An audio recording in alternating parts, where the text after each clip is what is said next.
Este lugar no es bonito para muchos ojos.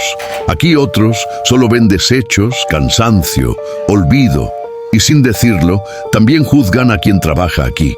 Pero mientras algunos critican, otros sueñan. Mientras unos miran basura, otros construyen futuro. No subestimes a nadie por su oficio, por su ropa o por el lugar donde lucha cada día. Porque el verdadero valor casi siempre trabaja en silencio. Y a veces, el éxito no hace ruido, solo llega.